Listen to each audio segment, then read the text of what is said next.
How to replace text on iPhone. To get started, first of all go ahead and open up the Settings application on your phone.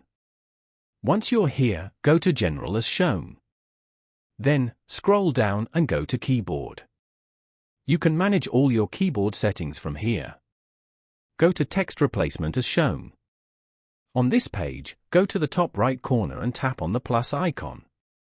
Here, type in the phrase you want to replace. For example, "Be right back." And then, type in the shortcut. For example, BRB. The shortcut will automatically expand into the word or phrase as you type.